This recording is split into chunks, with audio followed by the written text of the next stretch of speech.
Apartheid was the name of a system of racial discrimination unique to South Africa.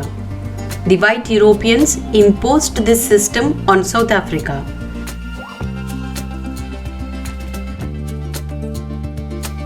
The system of apartheid divided the people and labeled them on the basis of their skin color. The apartheid system was particularly oppressive for the blacks. Blacks were forbidden from living in white areas. Since 1950, the blacks, colored, and Indians fought against the apartheid system. The African National Congress was the umbrella organization that led the struggle against the policies of segregation.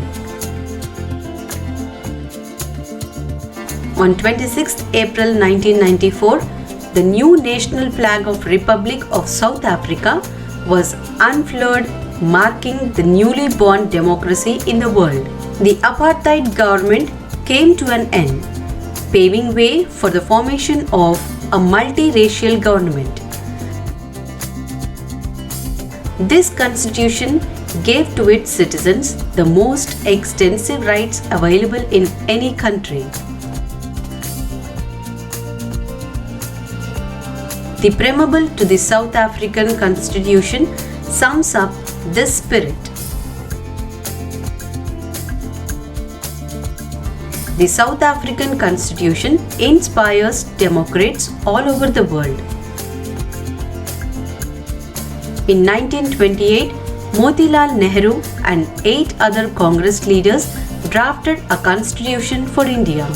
In 1931, the resolution at the Karachi session of the Indian National Congress dwelt on how independent India's constitution should look like. Indian Constitution adopted many institutional details and procedures from colonial laws like the Government of India Act 1935. Many of our leaders were inspired by the ideas of French Revolution, the practice of parliamentary democracy in Britain, and the Bill of Rights in the US. The drafting of the Constitution was done by an assembly of elected representatives called the Constituent Assembly.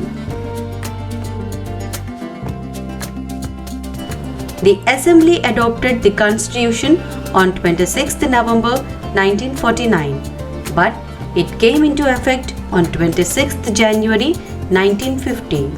From this day, we celebrate January 26th as Republic Day every year.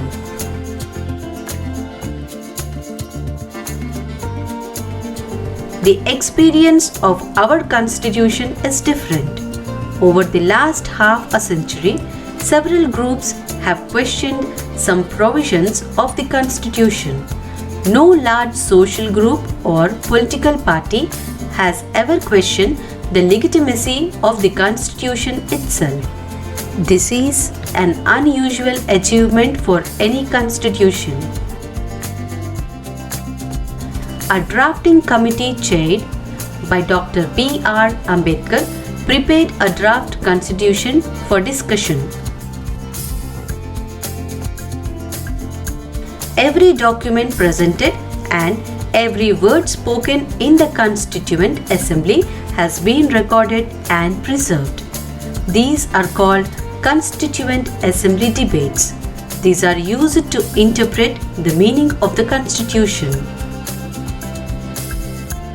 The Constitution begins with a short statement of its basic values. This is called the preamble. Taking inspiration from American model, most countries in the contemporary world have chosen to begin their constitutions with a preamble. The preamble of the Constitution reads like a poem on democracy. The preamble contains the philosophy on which the entire Constitution has been built. The preamble provides a standard to examine and evaluate any law and action of government to find out whether it is good or bad. It is the soul of the Indian Constitution. The terms socialist and secular were added in preamble through 42nd Constitutional Amendment in 1976. Indian Constitution is a very long and detailed document, and it needs to be amended quite regularly to keep it updated. The people who crafted the Indian Constitution felt that it has to be in accordance with people's aspirations and changes in society. The drafting committee made provisions to incorporate changes from time to time. These changes are called constitutional amendments. Indian Constitution lays down a procedure for choosing persons to govern the country. The Constitution puts limits to what the government can do by providing some rights to the citizens that cannot be violated.